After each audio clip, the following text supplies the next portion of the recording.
So let's all just take a nice deep breath. Just close our eyes.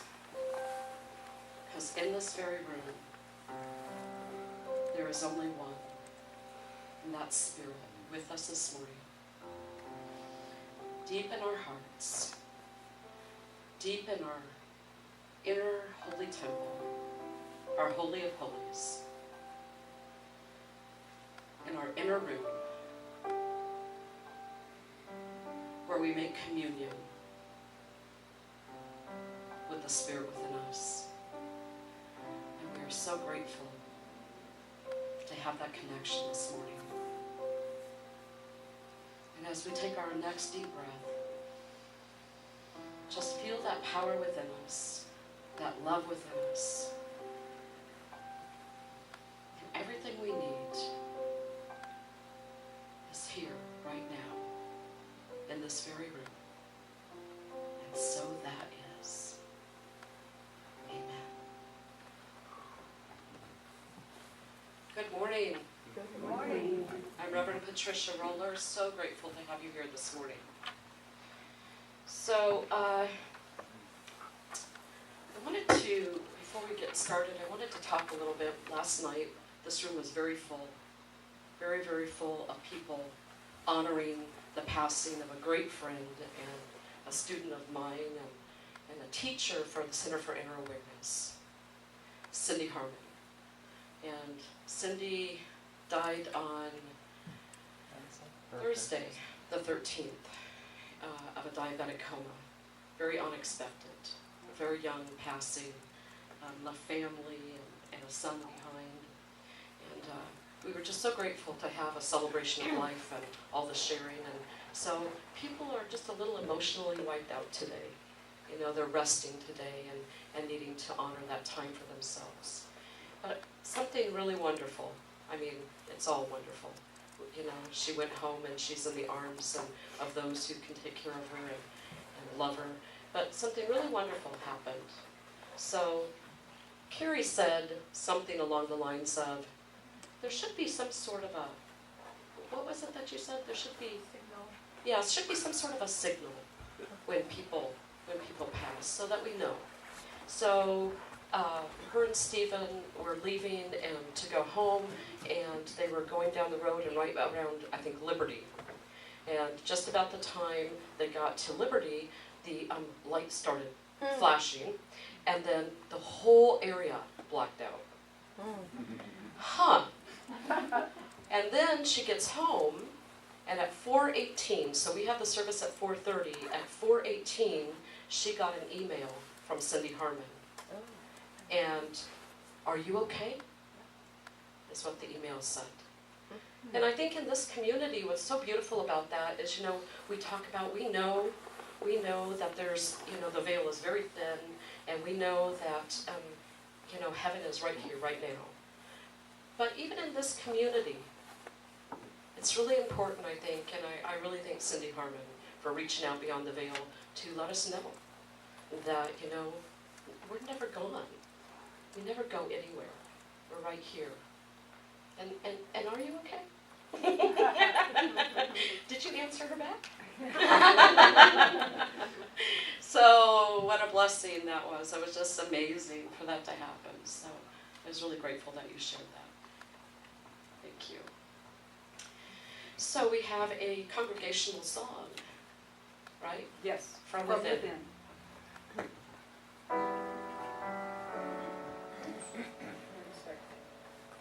Did I turn it off? I think I did. Okay. Now am I on? Thank you, Reverend Patricia. Okay, here we go. Where's your PowerPoint? You're like, oh gosh, I hope she's not asking me personally. Where's your PowerPoint? Have you ever thought about that? I mean, where is that located? Is it inside you somewhere? Is it in our head? It's on my laptop. No. Is it on my laptop? Yeah. You know, your index finger, right? Have you ever thought about where is your PowerPoint? And in our spiritual, you know, community, we like to think that, wow, you know, we have it in our Holy of Holies, in our inner temple. But I wonder how often we actually visit our PowerPoint. And really, what does it mean? What is our PowerPoint? So, on Facebook, they had this very interesting video, and I'll bet some of you have seen this. There was this video that, I can't remember what it's called, but this guy is starting to drive out of his driveway, and this kid on the bike and he goes in back of him, and he has to stop really quick, and he has this interior monologue going on, and it goes something like this. You've seen it, huh? You know, like, oh, that kid always does that. Okay. And then he's driving down a little bit farther, and there's all this traffic. Oh, every time I go this way, you know, it's so busy. So, and then he's driving into the parking lot, and he's like, oh, good parking space. And then somebody takes it, and he's like, oh, that's right, because you needed that. There you go, parking princess. And, you know, and so he goes into the coffee shop, and there's this long line. Oh my gosh, there's such a long line. Blah, blah, blah, blah, blah. And he's next, and the guy who just ordered goes, oh, and can I have a cookie with that? And he goes, oh, because you need a cookie. Yeah. And it's on and on. And so the guy is really nice that waits on him and says, well, thank you so much for your order, and it's going to be a few minutes. Of course it is. And he sits down, and all of a sudden, you know, this guy from, like, Matrix is in front of him with the dark glasses. What is that guy's name? Do you remember? Orpheus or something like that. Yeah. And he's, yeah. And so he's standing in front of him, and he hands him an eyeglass case. He's like, what? And he opens it up, and he puts the glasses on, and he's starting to look around the coffee shop. And all of a sudden, there's these like little taglines. And it says things like, I need a hug. Oh. Or, I don't have very high self-esteem. I just lost my job. A dad with 2 kids. The one that I think ordered the cookie. And, you know, the parking princess was grieving her best friend. It was all of these things, all these taglines. And it was so overwhelming to him. You know, he was trying to process that and trying to process that. And he gets out, and I'm surprised he keeps his glasses on when he's driving, because there's my interior monologue, like, holy cow, right? Can you imagine what would hit you on the highway? And he gets into his driveway, and there's the little kid. And the little kid, do you remember what it said? Something like, I need someone to care. I need someone to care, that's right. I need someone to care. And he goes, hey buddy, and then he starts talking with him.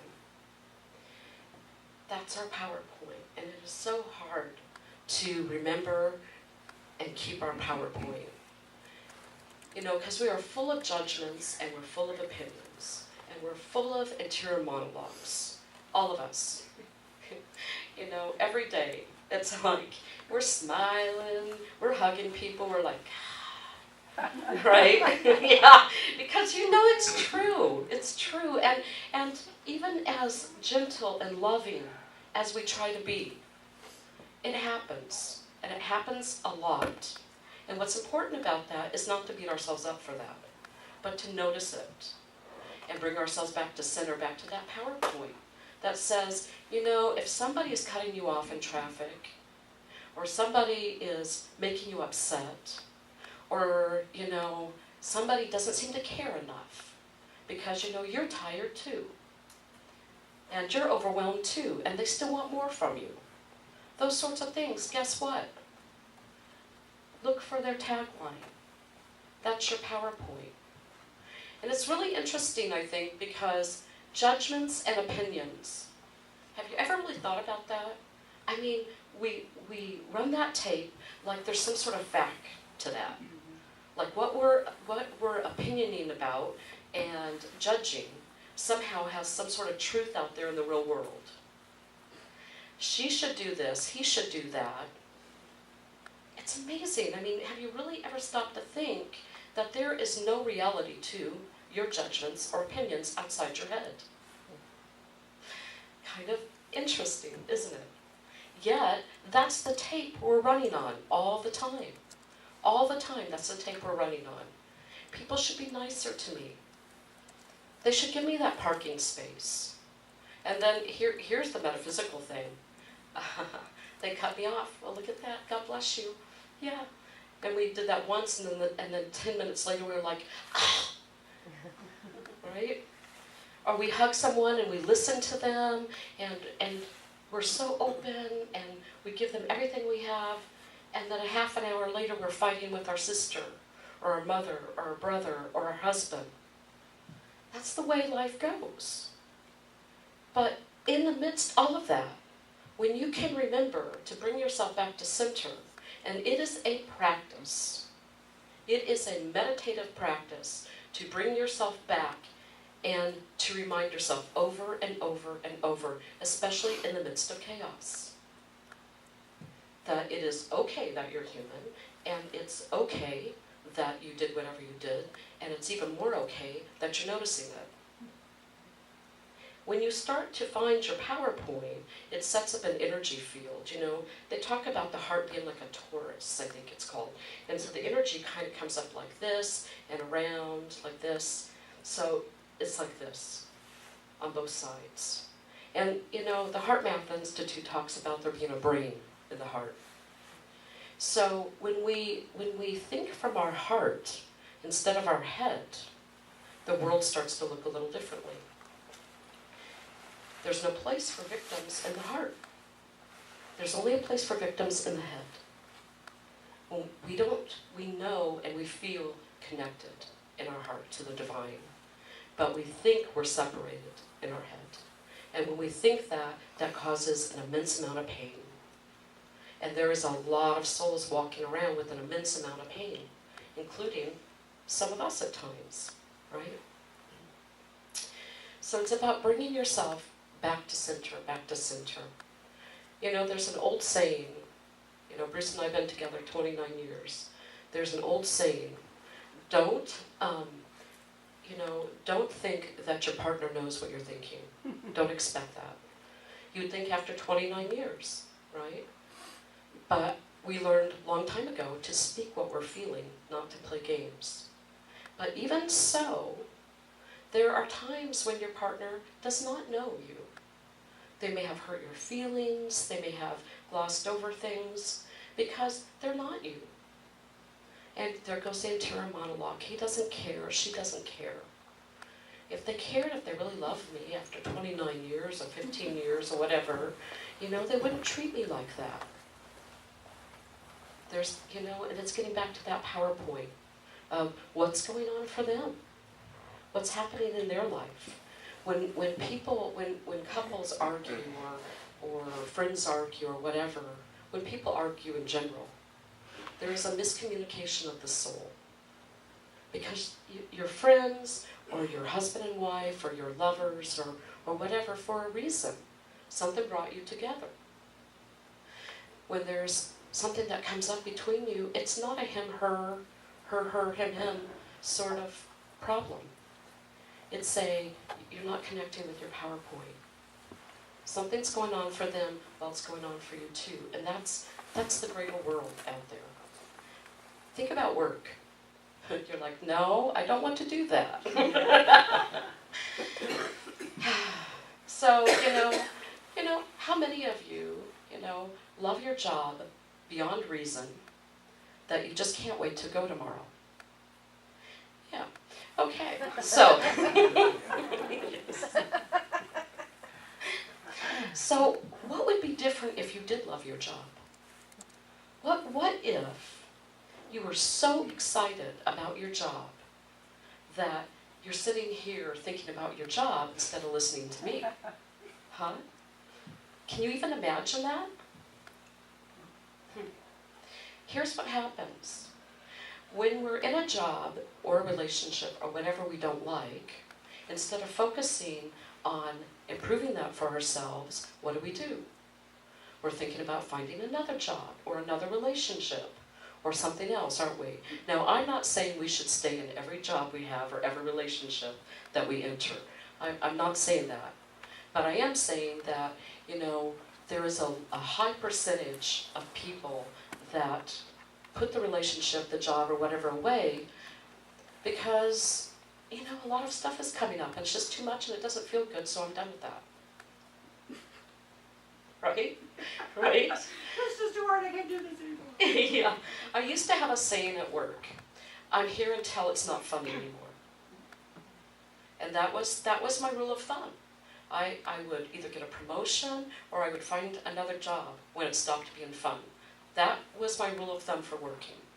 If I'm not having fun anymore, I won't work there. And it's the same, I've kept that rule of thumb through most of the things in my life. So if you are in a relationship or you're in a job that is grinding you down, you have you have three, don't you? You have the choice to stay and grin and bear it. And you're going to complain to somebody, right? You're going to complain to somebody, and the interior monologue in your head is going to be the biggest complainer. I said three, maybe there's only two. Well, you could leave it. There's three. Or you could find a way to flip that around. If you have a boss that you absolutely cannot stand, that is grinding you down, I'm going to ask you tomorrow to look for their tagline. What does their tagline say? If I'm giving you a hard time, somebody somewhere is giving me a hard time. Either my family or, higher up, something. When there's a thing, called worker mentality. And worker mentality is, I know I could do this better. And I was a worker for a long time, and then when I was a manager, I said to my people, if you think you can do it better, how come you're not here? Right? Because there's things you give up, like having the security to say I could do it better. When you're in a place, sitting in that place, you're doing the best you can do. And sometimes it's not very nice, and you're getting pressure from somewhere else. And guess what? Management can't share that with you. They cannot share with their workers the pressures they're getting. So it's got to come out some way. A partner. Some partners don't know how to open. Some partners don't know how to share themselves. So it's going to come out some way. Overworked, overstressed, and they still want to be a good partner, a dad, a mom, whatever. It's going to come out some way. So start looking for the taglines. Start seeing where people really are. And that's your PowerPoint when you do that. When you can remember to come from that place. I'm thinking about Cindy. Cindy turned 41 in December. That's so young, right? On one hand, to exit the planet. On the other hand, that's 41 years that she had. That's a lot of time when you think about that. It's amazing. I was thinking last night, and I thought as we were driving in today, about Cindy. And if this were my last day on Earth, have I done everything I could do? If this is the last time, and it's not, don't worry, but if this is the last service I were ever to give, have I been a good friend? Have I been a good mom? A good wife? See, gosh, I get all emotions once. Did I give enough? Did I love enough? Did I forgive enough? Did I take enough time between my judgments and my opinions to take a breath and hug somebody instead of judging them?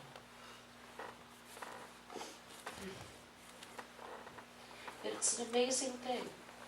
And here's the bigger question for me as I was coming in. Did I forgive myself enough? Did I love myself enough? Did I spend enough time looking in as well as looking out at the world? Because, when we transition, we get a lot of time to do that. Now, in the metaphysical community, we talk about the life review on the other side. And, it's not like mainstream religion for us. We see a life review as an opportunity to see, what happened.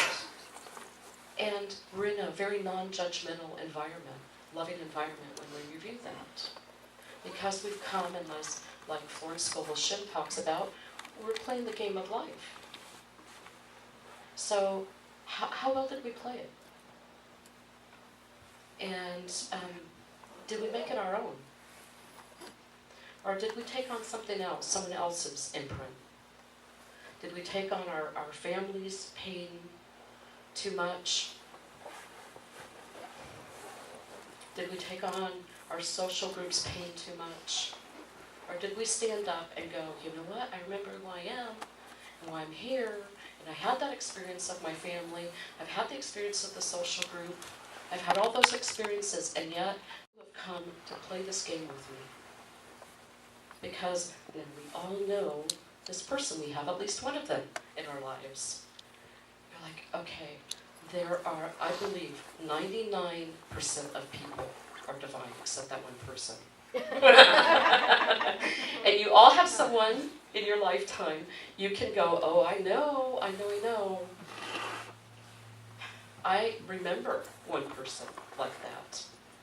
And when I was going through a really, really tough time, I was pretty much convinced that I must be wrong. I guess there is that 1%. Because that person was just so mean, and so consistently mean. I just thought, my goodness, until one night I had, well, there was a series of nights, and some of you have heard me talk about this before. I had a dream, and this person came to me in the dream, and it was like a lucid dream or on the astral plane. It was so real. And that person reached out and put their hands on my face and looked me really deep in the eyes and said, please remember who I am, who I really am. Like, oh my goodness. And I remember crying, and I said, oh God, I do remember you. I remember. And when I saw that person again on the earth plane, that person was still mean, right? But something had changed in me because I knew they had come to play a part for me and a lot of people. They had taken on a really hard job, you know, what was I griping about? I got to be the good one, right? Wow. And here I am beating this person up. And what's more amazing to me is they were not only consistent, they played their role so convincingly, right? It's like, oh my goodness, that is amazing. So this person came to me 3 or 4 times in dream time. And each time it was just like my heart just open, and this golden energy. It was amazing. So, you know, my theory is, we can do a life review on the other side of the veil. I'm pretty much all about doing it now, right? I'm pretty much all about sitting down and doing the life review right now, doing the check-in. Why keep going ahead, right? Just gently. And while you're doing that, keep checking in. Every time something comes up and you're struggling with something doesn't feel right. Where's the tagline for somebody? Where's your tagline? And let people know, hey, excuse me, okay, don't keep that inside. I need a hug today, right? I'm dealing with self-esteem issues. What would the world be like if we said that to each other? Excuse me, I'm not egotistical, really. Really, I have self-esteem issues. Wouldn't that be an amazing world? You know, I wasn't hugged enough as a child. I need hugs. Or I just lost my best friend. I'm really not the parking princess, okay? It would be amazing if we did that. I do things like, okay, I was the parking princess at one time, you know, just once, I remember. And I cut somebody off. And I went into the store, and I looked around that store until I found that person. And I said, you know what? I really didn't mean to cut you off, but I don't want you to go away thinking today that, you know, someone was rude to you. This is what really happened, but I know it inconvenienced you, and I want to say I'm sorry. That person was floored. Just floored. And they gave me a hug. Wow. It was amazing. It was amazing. You know, when the person is in line in front of you and they're talking, or they have 10 million things and you have 2, and they didn't let you in line first? How about if you ask them if you can help them unload their basket? Do something nice. Smile at them. Where in the heck are you going anyway? Right? I mean, really. Be patient. Be patient with other people. Be patient with yourself. It's absolutely okay. Things are unfolding as they need to. And everything you're experiencing for a reason. Don't fight it. Don't resist it. You know, if you're having a hard time at work, in a relationship, whatever, God bless that, and I mean that, because you're learning something from that. It's amazing. If you want it to be all nice and everything, you wouldn't have come here. That's not what this is about. This is about learning the whole range of emotions and how to be in our love center when we do that. Mother Teresa has that poem, love them anyway, right? When they beat you up or, you know, mentally or whatever it is, love them anyway. And what did Jesus say? Whether or not Jesus died on the cross, that's not something I go into personally. That's a personal belief system. But there's something very pivotal for me when at that moment, and he's looking out and he says, "Forgive them, Father, for they know not what they do." Because seriously, if people knew what they were doing, do you think they would do it? If they really understood how hurtful, mean, or whatever they're being, if they really remembered who they were, do you think they would do that? They have to have a little bit of amnesia to come play the part for us. And you too. Because you know what? Sometimes you're like that to somebody. It's an amazing thing, and you're doing a good job.